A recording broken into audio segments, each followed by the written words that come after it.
Tunawashukuru sana kwa kuitika mwito wetu wa haraka kidogo wa leo kuja kuzungumza na nyinyi.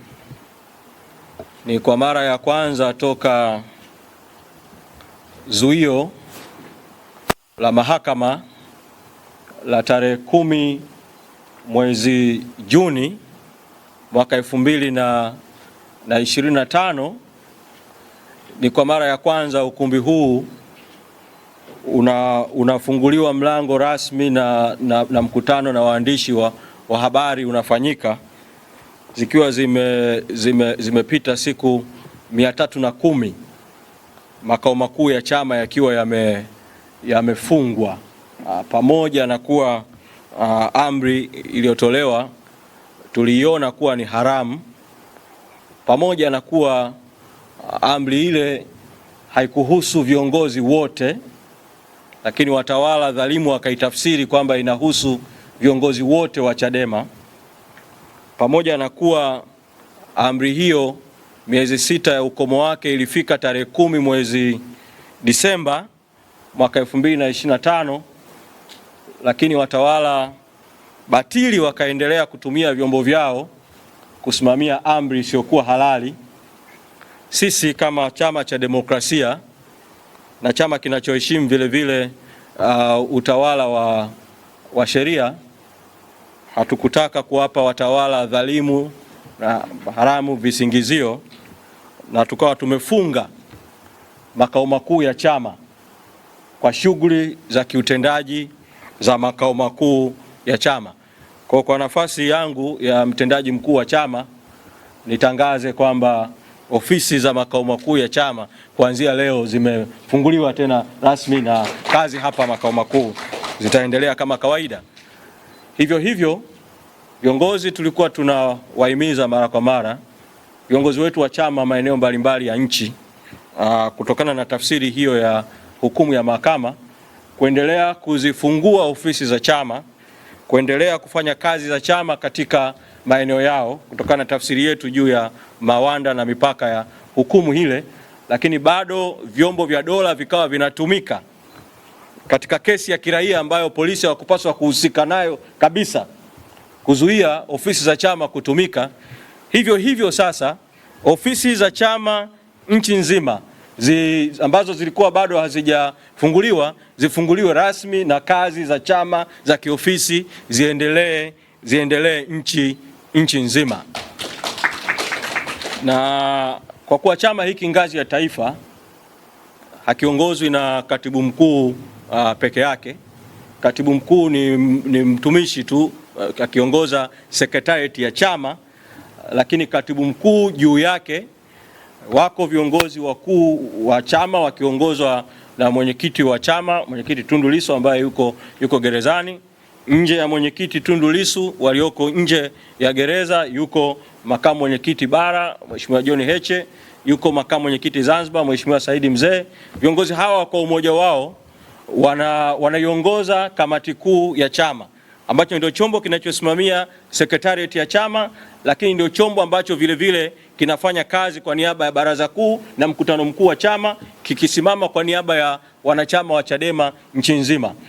Kwa ukubwa wa mapito tuliopitia ya kuzuiwa kufanya shughuli za kisiasa kwa siku hizo 309 au 310, na kwa majukumu ambayo yako mbele yetu, nitangaze tu kwa nafasi vile vile ya mtendaji mkuu wa chama kwamba tunaita kikao maalum cha kamati kuu haraka sana tarehe 28 na 29 mwezi Aprili. Wajumbe wa kamati kuu wasafiri kutoka maeneo mbalimbali ya nchi. Kwa wale wajumbe ambao hawako hapa Dar es Salaam, wafike makao makuu ya chama ili tuwe na kikao maalum cha kamati kuu ya chama. Na baada ya kikao hicho cha kamati kuu tutafakari kwa pamoja mambo mbalimbali, ikiwemo tutafahamu kwamba kamati kuu ilikutana kwa njia ya kidijitali, kwa njia ya teknolojia ya mtandao kwa sababu ya zuio hilo la kimahakama mwishoni mwa mwezi Novemba, na ikaendelea na vikao kazi vya kamati kuu mwezi Disemba, na hatimaye ukatoka msimamo wa chama uliokuwa na maazimio mbalimbali ya kamati kuu ya chama. Kwa tutakutana tutakutana tarehe 28 na 29 kutafakari uendeshaji wa chama na ndugu wanahabari na ndugu wa Tanzania. Yapo ambayo yatazungumzwa na chama kwa mmoja wetu baada ya kuwa kamati kuu imekutana baada ya kikao maalum cha kamati kuu kitakachokaa tarehe 28 na 29 mwezi Aprili mwaka huu wa 2026 hapa makao makuu ya chama. Nitumie fursa hii tu kusema kwamba mtakumbuka kabla ya zuio la chama la tarehe 9 mwezi Aprili na kabla ya tukio la tarehe 7 mwezi wa 4 hapa makao makuu, ambapo mwenyekiti Lissu alizungumza pamoja na viongozi wengine, tulizungumza na waliokuwa watiania wa uchaguzi, na siku hiyo ndio ikatoka ile kauli ambayo hatimaye mwenyekiti Lissu akabambikiwa kesi ya uhaini.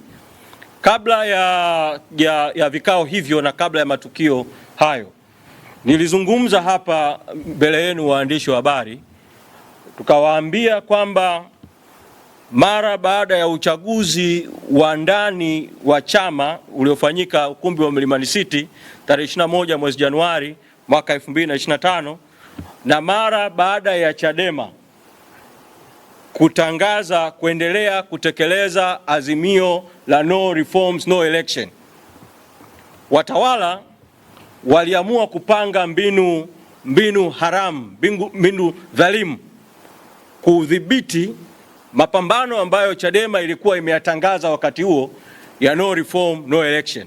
Kwa tukatangaza vita dhidi ya Chadema na mapigo dhidi ya Chadema, na kukawa na njama za mapigo mbalimbali ambayo yalipangwa. La kwanza kabisa likawa lile la msajili wa vyama vya siasa kuandika barua ya kutomtambua katibu mkuu na sekretarieti ya chama pamoja na wajumbe wa kamati kuu walioteuliwa na mwenyekiti wa chama walioteuliwa na mwenyekiti wa chama taifa na mapigo mengine. Na tukaendelea mara kadhaa kwenye mikutano yetu na waandishi wa habari kuendelea kuwaeleza mapigo, vita, njama ambazo zilikuwa zinaendelea kupangwa na kutekelezwa ili kuizuia Chadema kwenye mapambano ya no reform no election katika mwaka wa uchaguzi. Bahati njema sana sasa tunaweza kuthibitisha, tulisema wakati huo na tunaweza kuthibitisha hata kwa nyaraka zao wenyewe, kutokana na nyaraka ambazo zimewasilishwa mahakamani na matukio yaliyotokea juu ya njama hizi. Takumbuka kwamba mwenyekiti Tundu Lissu alikamatwa Mbinga tarehe 9 mwezi wa 4 mwaka 2025. Tarehe hiyo 9 mwezi wa 4 mwaka 2025, wakati mwenyekiti Tundu Lissu akikamatwa Mbinga, huku Zanzibar na Dar es Salaam, hawa waliofungua kesi iliyopelekea kuzuiwa shughuli za kisiasa za Chadema, tarehe hiyo 9 mwezi wa 4 mwaka 2025, ndio siku hiyo walisaini nyaraka za kufungua kesi iliyopelekea hatimaye tarehe 10 mwezi Juni mwaka 2025 Chadema kuzuiwa shughuli zake za kisiasa. Kwa kulikuwa kumepangwa njama za aina mbalimbali kwamba huku mkamate Lissu, mweke ndani kwa kesi ya uhaini ili kufanya sasa asiwe nje tena, asifanye shughuli za kisiasa.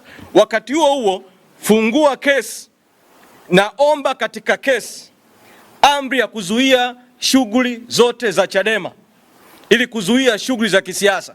Wakati huo endelea kutomtambua katibu mkuu wa chama kupitia kwa msajili, sekretarieti ya chama, wajumbe wa kamati kuu ya chama, mapigo, mbinu mbalimbali zilizopangwa coordinated. Sasa tunashukuru leo kwamba mahakama ya rufaa walau katika hili la kuondoa zuio haramu dhidi ya Chadema, mahakama imetutendea haki. Tunaishukuru sana mahakama ya rufaa, na kwa kweli ni siku ya furaha sana. Kwa muktadha huo kwa kweli Kwa kuwa matukio haya nitayaacha matukio mengine, nitayazungumzia tu haya mawili haya ambayo yalisainiwa au yalitendeka katika siku moja. Kwa kuwa tarehe 9 mwezi wa 4 ndio safari ya kuifungia Chadema shughuli za kisiasa ilisainiwa.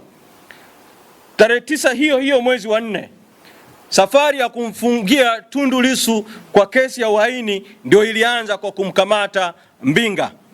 Kama ambavyo leo tunasherehekea Chadema kuwa huru, Chadema kufunguliwa shughuli zake kwa sababu ya utashi na maamuzi ya mahakama ya rufaa kwa ridhaa yake Suomoto kuita faili na kusikiliza na kufanya mapitio.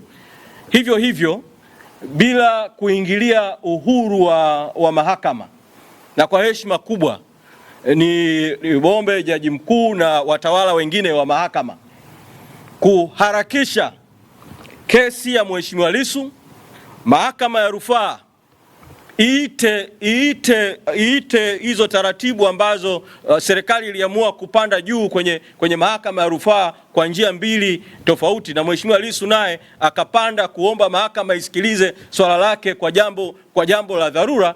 Basi vile mwenyekiti Tundu Lissu naye jambo lake liweze kumalizika, na sisi tunaamini kwamba mwenyekiti Tundu Lissu naye anastahili kupata uhuru, ili Chadema tunapokaa vikao vya kikatiba, tunavyokaa kuzungumza, mwenyekiti wa chama ambaye ndiye kiongozi mkuu naye aweze kutoka na kushiriki kwenye kesi hizi. Lakini pamoja na rai hiyo kwa mahakama, tunasisitiza tu mkazo ambao tumekuwa tukiusema siku zote, tunaurejea tu kwa sababu tunaamini kuna wakati sauti hii pamoja na kuwa na serikali ambayo sisi tunaiona batili, sisi tunaiona katili, lakini inaweza kusikia sauti kwamba bila hata kulazimika kuisubiri mahakama. Mazingira haya yanaonyesha kabisa hizo kesi zilikuwa ni kesi za mkakati, ni kesi za kisiasa. Ni kesi zilizolenga kukwamisha mapambano ya no reform no election. Bado mwendesha mashtaka kwa maana ya DPP wake wanaweza kabisa kuzungumza huko ndani ya mamlaka, na moja kwa moja kesi hiyo ikafutwa.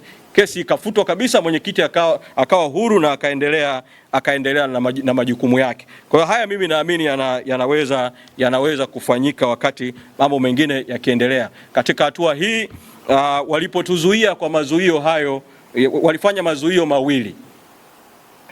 Zuio la kwanza lilizuia shughuli zote za kisiasa za Chadema.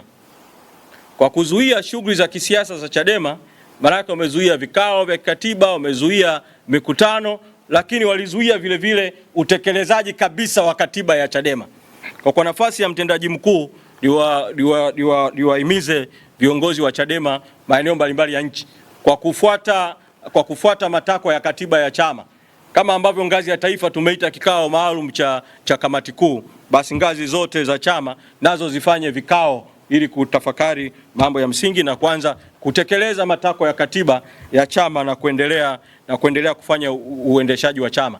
Lakini zuio la pili lilihusu matumizi ya mali na rasilimali za chama. Kwa zuio hili nao limeondoka. Unaweza kutumia majengo ya chama katika maeneo mbalimbali. Mali za chama zinaweza kutumika kwa mujibu wa katiba ya chama kufanya kazi za kisiasa. Rasilimali za chama zinaweza kutumika. Lakini nitumie fursa hii kuwaomba Watanzania na kuwaomba wanachadema mambo mawili kwa ngazi zote za chama, ukianzia ngazi ya taifa, kuhusu swala la rasilimali. La kwanza ni kuwa tumepita katika kipindi kigumu sana, na kipindi hiki ili kuamka kuanza kazi kwa upana wa nchi na maeneo mengine kinahitaji rasilimali. Kwa niombe Watanzania kote nchini kuichangia Chadema kupitia njia rasmi za uchangiaji wa chama za ngazi mbalimbali kwenye ngazi zetu za chama, na kwa ngazi ya taifa tumekwisha tangaza siku mara kwa mara akaunti za chama, namba za chama. Kwa kweli tunahitaji rasilimali kwa sababu ya mapito ambayo tumepitia. Lakini kuna jambo la pili, Watanzania ni vyema wakakumbuka kwamba kwa sababu Chadema hakijihusisha kabisa na uchaguzi mkuu wa mwaka unaoitwa uchaguzi mkuu wa mwaka 2025 kutokana na msimamo wetu wa no reforms no election. Manake vile vile Chadema sasa hivi haipokei hata shilingi moja ya ruzuku ya kutoka serikalini, na kwa kuwa Chadema haipokei hata shilingi moja ya ruzuku ya uendeshaji wa chama kutoka serikalini, niombe wa Tanzania tunapokuwa tumefungua leo shughuli za kisiasa za chama ngazi ya taifa na ngazi zote, mfahamu kwamba jukumu la kuifanya Chadema iendelee na kazi, jukumu la kufanya Chadema iendelee kutimiza wajibu wake, Chadema ambayo ina imani kubwa ya Watanzania, ni jukumu la Watanzania wote, wanachama wote wa Chadema na Watanzania wote kwa ujumla. Tushirikiane kuiendesha Chadema ili Chadema iweze sasa kutimiza yale ambayo Mwenyezi Mungu ameipangia. Kwa nihitimishe tu kwa kuwashukuru sana jopo la mawakili wakiongozwa na wakili Inshallah na wakili Mpoki, wanachama waliokuwa mahakamani, bodi ya wadhamini ambayo pamoja na magumu imesimama kwa sababu ndio ilikuwa inabeba nyaraka za chama mahakamani. Kwa kweli tunawashukuru, na Watanzania wote waliotuunga mkono kwa hali na mali na waliotuombea kwa Mwenyezi Mungu. Hatimaye leo tuna furaha ya kuwa huru kuendelea na mapambano ya haki. Asanteni sana.